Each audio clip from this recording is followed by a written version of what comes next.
Hello friends, आज मैं आपको लाइव पैरालिसिस एक्सरसाइजेस के बारे में बताने जा रहा हूं क्योंकि आप लोगों के काफी कमेंट्स थे कि सर हमें लाइव डेमो दीजिए जिससे कि हम अच्छे से करवा सकें।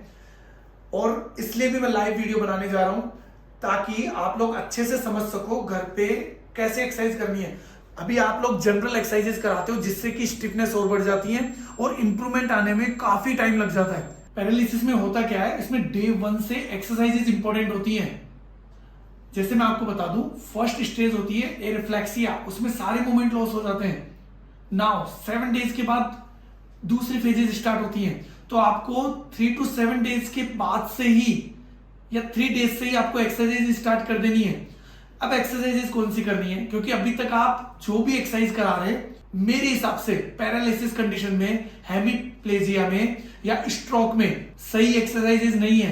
तो सही एक्सरसाइज कैसे करें ताकि रिकवरी फास्ट हो, क्योंकि पेशेंट इसमें कर ही नहीं पाता है एक्सरसाइज। और आपको पता है 90% एक्सरसाइजेज आप लोग पैसिव कराते हैं क्योंकि पेशेंट खुद तो कर नहीं पाता है, तो आप क्या करेंगे, पैसिवली कराते हैं। अब जब आप पैसिव एक्सरसाइजेज कराएंगे तो आपको क्या लगता है, इंप्रूवमेंट फास्ट आएगा? बिल्कुल भी नहीं, बहुत डिले हो जाएगा। तो हमें क्या करना है, कुछ एक्सरसाइजेस तो पैसिव लेनी है और कुछ एक्सरसाइजेस 80% एक्सरसाइज एक्टिवली पार्टिसिपेशन के साथ कराना है। तो वो कैसे करनी होगी, आज उसी का मैं डेमो आपको बता रहा हूं। और फ्रेंड्स, इस कंडीशन में मैं नहीं चाहता हूं कि आप लोग यहां पे आए, क्योंकि काफी टफ होता है आप लोगों को एक पेशेंट के साथ में इतनी दूर आना, फिर यहां स्टे करना और फिर ट्रीटमेंट लेना। तो कम से कम पेशेंट एक बार स्टेबल कंडीशन में आ जाए, वो बैठने लगे या थोड़ा थोड़ा कंट्रोल उनका आ जाए, उसके बाद आप मुझसे मिल सकते हैं। ऑनलाइन वीडियो कंसल्टेशन से भी आप कुछ गाइडेंस ले सकते हैं अगर आपको समझ में नहीं आ रहा है। लेकिन मैं कोशिश कर रहा हूं कि ये वीडियो आपके लिए काफी हेल्पफुल हो और इस वीडियो से आप कम से कम उनको 40-50% तक रिकवर कर पाए, वो भी बहुत कम दिनों में। तो अच्छे से समझिए और स्टार्ट कीजिए। और एक बार ये अपनी एक्टिविटीज करने लगेंगे तो बहुत मूवमेंट्स तो ऑटोमेटिक आने लगेंगे। मूवमेंट्स में भी आप समझिए, अनवांटेड मूवमेंट नहीं चाहिए, कोई भी मूवमेंट आ रहा है वो नहीं। कैसे भी वो चलना सीख रहे हैं, जैसे आपने पोलियो के पेशेंट देखे होंगे, कैसे भी वो चलते हैं, क्योंकि ब्रेन को ये मतलब है कि मूवमेंट करने हैं। लेकिन पैरालिटिक और स्ट्रोक पेशेंट में आप देखते हैं मूवमेंट तो हो जाते हैं कई बार, लेकिन वो डिफॉर्मिटी दिखती है। जैसे वो पैर को घुमा के रखेंगे चलते समय और हाथ उनका इस पोजीशन में रहेगा हमेशा। तो जिनको यंग एज में भी पैरालिसिस अटैक हुआ है या स्ट्रोक हुआ है, उनको भी ये डिफॉर्मिटी दिखेगी। लेकिन अगर आपने प्रॉपर वे में, सही गाइडेंस में, ब्रेन को साथ में लेके एक्सरसाइजेस की तो ये डिफॉर्मिटी बिल्कुल जीरो हो जाती है, कभी नहीं दिखती है। तो आज मैं उन्हीं एक्सरसाइजेस की बात कर रहा हूं जो ब्रेन के कंट्रोल से हो रही है, ब्रेन एक्टिवेशन एक्सरसाइजेस। देखिए, आप सबको पता है स्ट्रोक में प्रॉब्लम कहां हुई है, ब्रेन में, और आप पैसिवली लगे हुए हैं हाथ और पैर पे, तो उससे रिकवरी नहीं होने वाली है। अगर आपने ब्रेन को साथ नहीं लिया तो कुछ मूवमेंट नहीं आते और बहुत लेट आते हैं और रेसिड्यूअल पैरालिसिस रह जाता है।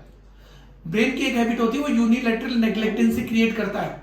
वो जो बॉडी का पार्ट एक्टिव नहीं है या पैरालिटिक फेज में, उसको नेग्लेक्ट करते जाता है। ये सबसे बड़ी इंपॉर्टेंस है। तो अगर आपने इसको कवर कर लिया या इसको ध्यान दे दिया डे 1 से, तो रिकवरी फास्ट होगी। नाउ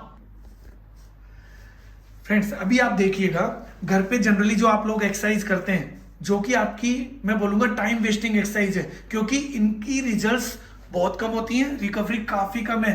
अब देखिए, जैसे कि आपको बताती जाती है कि आप ये ऐसे फिंगर मूवमेंट कीजिए। फ्रेंड्स, इसकी कोई भी इंपॉर्टेंस नहीं है। अगर इसकी इंपॉर्टेंस है तो सिर्फ 3 रिपीटेशंस की, 3 to 5 रिपीटेशंस कर दीजिए, बहुत है। अब ये जो अभी एक्सरसाइज कर रहे हैं, अभी जो ये कर रहे हैं नीचे और ऊपर, इसका कहीं पे भी कोई रिजल्ट्स नहीं आने वाला है, क्योंकि पहले से ही पैर प्लांटर फ्लेक्शन में है, नीचे की तरफ रह रहा है पैर। और अगर आप उसको नीचे और वहीं पे करते रहेंगे तो वो नीचे ही गिरा रहेगा, ऊपर की तरफ नहीं आएगा। अब स्टिफनेस देखिए कितनी ज्यादा है, ये पैर फुट ड्रॉप फेज में है, पैरालिटिक फेज में। अब ये ऊपर नहीं आ रहा है, ये देखिए, अब ये न्यूट्रल में भी नहीं आया है, ये पीछे हो रहा है पैर। न्यूट्रल आने के लिए यहां होना चाहिए पैर का लेवल, और आप कर रहे हैं एक्सरसाइज ये, तो this is the wrong exercise. तो आज आपको सही एक्सरसाइज समझनी है और फर्स्ट एक्सरसाइजेज कौन सी होगी, कहां से होगी, वहीं से करना है। जब आप एक्सरसाइजेज शुरू करते हैं तो दिन में 3 बार होंगी, और वो एक्सरसाइज 7 to 10 डेज जो अभी मैं बता रहा हूं वो होगी, जब तक कि वो इंप्रूवमेंट नहीं आ जाते हैं।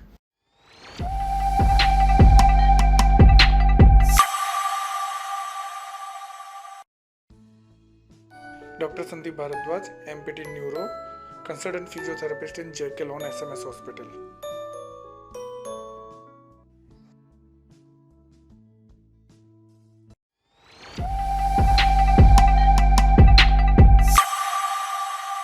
नाउ फर्स्ट एक्सरसाइज जो आपको करनी है, और ये एक्सरसाइजेज आपको 10 से 15 दिन तक कंटिन्यू रखनी है। ये फर्स्ट वीक और सेकंड वीक की एक्सरसाइजेज मैं अभी बताने जा रहा हूं आपको, तो इसी सीक्वेंस में करें। क्योंकि देखिए, सबसे पहले पेशेंट लेटे हुए, उनके पास कोई मूवमेंट नहीं है, पैर उठाइए,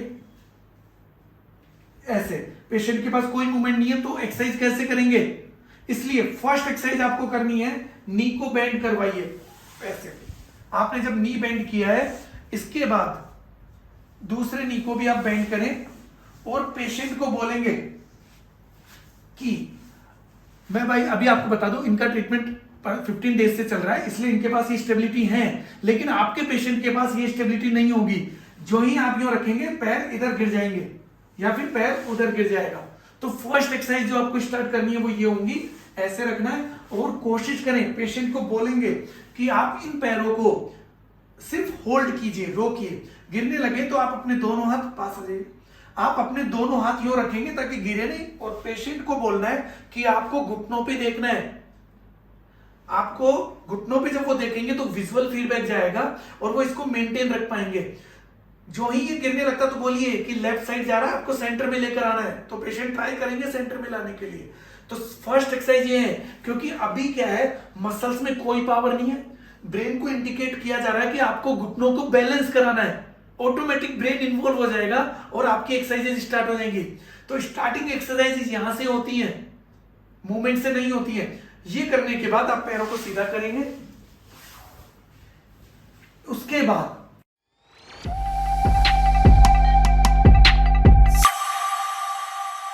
तो अब आपको सेकंड एक्सरसाइज जो करनी है, उसमें आपकी पोजीशन देखिए, फिंगर पोजीशन इंपॉर्टेंट है।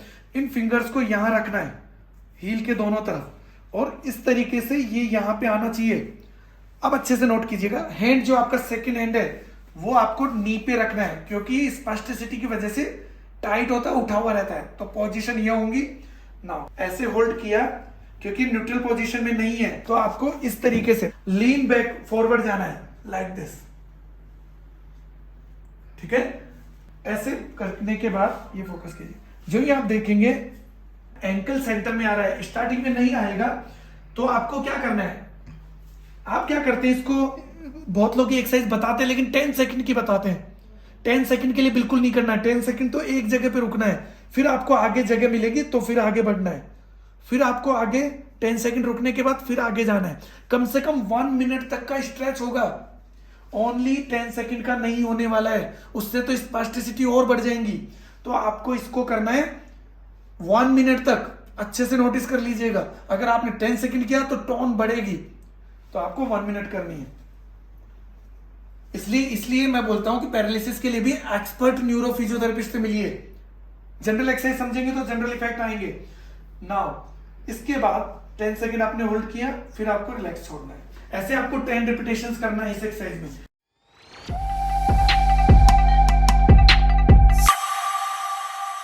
यहां से होल्ड करना है, सेकंड हैंड यहीं रखना है। नाउ इस तरीके से स्ट्रेट आना चाहिए, यो नहीं आना चाहिए, ये रॉन्ग है। ऐसे रखेंगे, यहां रखेंगे और फिर ऊपर की तरफ जाएंगे। अगर ये आपसे नहीं हो रहा तो ये हाथ रखिए, ये यहां और यहां, दिस वन। अब जैसे मान लो पेशेंट को यहां टाइटनेस फील हो रही है, तो आपको यहीं रुकना है, परेशान नहीं करना है पेशेंट को। इसके बाद जो ही आप 10 to 15 सेकेंड यहां रुकेंगे, देन आपको खुद को ही रिलैक्सेशन मिलेगा और ऑटोमेटिक आप आगे बढ़ जाएंगे, ठीक है। इस तरीके से फिर 10 to 15 रुकेंगे। फर्स्ट डे आप देखेंगे कि वो 70-80 डिग्री या 90 डिग्री टच कर जाएंगे आप, तेज स्पास्टिसिटी में भी। फिर आप यहां आएंगे, फिर 10 सेकेंड होल्ड करेंगे, ये देखिए 90 डिग्री आप इजीली अचीव कर पा रहे हैं। This is the result. अगर आप सेम एक्सरसाइज में फर्स्ट डे देखेंगे तो भी आपको मिलेगा। कई बार आप लोगों को ये डाउट होता है कि सर हम एक्सरसाइज तो कर रहे हैं लेकिन सेकेंड डे फिर से उतनी टाइट हो जाती है। तो फ्रेंड्स ये स्पास्टिसिटी है, ये टाइटनेस नहीं है। स्पास्टिसिटी में क्या होता है, एक साथ में नहीं जाने वाली है कि वन टाइम आपने एक्सरसाइज कराए और कम हो जाए। ये ब्रेन से कंट्रोल्ड, ये मसल टोन है जो ब्रेन से कंट्रोल होती है। प्रॉब्लम ब्रेन में हुई है तो वो कंटिन्यूअसली वो टोन भेजता रहता है, तो टोन भेजने से क्या हुआ, स्पास्टिसिटी आती रहती है। लेकिन आपको एक्सरसाइज नहीं छोड़नी है, रेगुलर दिन में 3 बार करना है।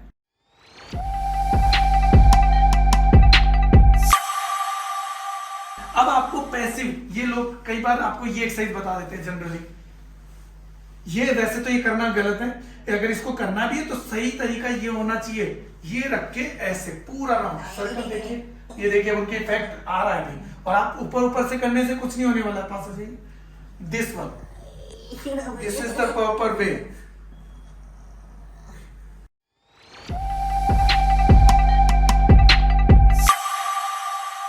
नाउ फिफ्थ एक्सरसाइजेस, इसमें क्या करना है, आपको दोनों पैरों को पास रखना है। अब इसमें आप गलती क्या करते हैं, कभी पैर यहां होते हैं, कभी यहां होते हैं, कभी आगे पीछे होते हैं। ऐसा नहीं करना है, आपको सब लेवल में देखना है। जो ये करेंगे इधर उधर गिरने लगेंगे, जिसके लिए मैंने बताया वो एक्सरसाइज करेंगे आप। इसके बाद यहां होल्ड करने के बाद फिर स्ट्रेच करना है, एडक्टर स्ट्रेचिंग। जैसे यहां पे अब आपको टाइटनेस फील होती है तो यही रुक जाइए, पैटर्न फॉलो कीजिएगा सही से। और जो रोज एक्सरसाइज करा रहे हैं वो ही एक्सरसाइज कराएंगे, क्योंकि टेक्निकल स्किल्स हैं। कहीं पे ज्यादा खींच रहे हैं, कभी कम, ऐसा नहीं। अब ये देखिए भैया टाइटनेस है इनको, इसके बाद फिर आप आगे बढ़ जाइए, यहीं रुक जाइए 10 सेकेंड। ये देखिए फिर से आगे की जगह मिल रही है, ऐसे 10 सेकेंड रुकने के बाद फिर और आगे के लिए जगह मिल गई है, ऐसे करना है। फिर वापस आ जाइए, ऐसे 40 सेकंड टू 60 सेकंड तक होल्ड करना है। 10 रिपीटेशंस होने चाहिए दिन में 3 बार। नाउ अब जनरली आप लोग मिस्टेक करते हैं और ब्रीजिंग एक्सरसाइज कराते हैं। ब्रीजिंग एक्सरसाइज में भी आप पैरों की पोजीशन का ध्यान नहीं देते, किसी भी पोजीशन में कराते हैं।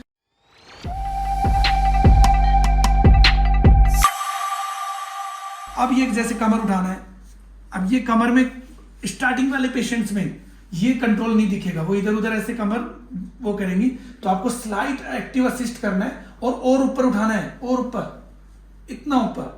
काम उठाने से कुछ नहीं होगा, ये लेवल में आना चाहिए। फॉर्मूला क्या होगा, टेक्निक समझिए, ये लेवल होना चाहिए, यानी ये और ऊपर, यस। इससे भी ऊपर हो सकता है, वो धीरे धीरे आएगा। तो यहां पे 10 सेकेंड होल्ड, देन डाउन।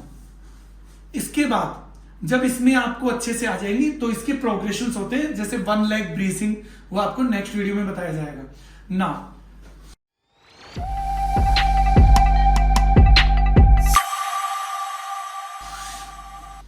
तो आप ये जो एक्सरसाइज करते हैं, ऐसे मूवमेंट करने की, ये करने की, ये नहीं करना है। ये उनको करना है जिनको बहुत टाइट है, और वो भी एक प्रॉपर वे में होना चाहिए। जैसे कि इधर देखिए, हर जॉइंट को अलग मोबिलाइजेशन होता है, तो ये नहीं करना है, प्रॉपर वे में करना है। यहां तक गया, यहाँ टाइटनेस लग रही है, थोड़ा और डाउन, बस 10% आगे तक जाना है, फिर रिलीज, 1 राउंड, फिर सेकंड राउंड। नाउ इस जॉइंट की देखिए, इस जॉइंट की देखिए, ये यहां तक जा रहा है, यहीं जाके रुक जाइए। Now this time she feel the pain, अब थोड़ा आगे जाएंगे और यहाँ मोबिलाइज, लेकिन ये आपको नहीं करना है, आपको जहां जाके रुक जाना है बस। नाउ फ्रेंड्स, आज जो मैंने आपको 5 to 6 एक्सरसाइजेस बताई हैं, इनको प्रॉपर वे में फॉलो करना है, दिन में 3 बार करना है, और मुझसे प्रॉमिस करना होगा। कमेंट बॉक्स में आप प्रॉमिस वर्ड लिखेंगे कि यस, जो भी आपके पेरेंट्स हैं जो अफेक्टेड हैं, उनको आप दिन में 3 बार एक्सरसाइज जरूर कराएंगे। वीडियो देखने से कोई बेनिफिट नहीं होने वाला है, और उन लोगों के पास जरूर पहुंचाइए जो सच में अफेक्टेड है, जो पेशेंट अफेक्टेड है उनके पास पहुंचाइए और उनकी हेल्प कीजिए। ये वीडियो सिर्फ हेल्प करने के लिए बना रहा हूं, आप भी लोगों की हेल्प कीजिए, शेयर कीजिए, लाइक इसलिए करें जिससे कि वीडियो ऊपर होगा और लोग ज्यादा से ज्यादा इसको देख पाए। क्योंकि ये जो आज टेक्निकल बता रहा हूं, आप खुद अपने पेरेंट्स पे जो ही करेंगे, आपको इफेक्ट विद इन 7, 10 डेज या 20 डेज में आने ही वाला है। फिर नेक्स्ट एक्सरसाइज स्टार्ट करनी है। नाउ नेक्स्ट वीडियो में जो अभी आने वाला है विद इन 7 डेज या 10 डेज में, हैंड की एक्सरसाइजेज मैं बताने वाला हूं, जिसके अंदर आपको कैसे हैंड की एक्सरसाइज करनी है। तो वीडियो को सब्सक्राइब कीजिए। Thank you for watching.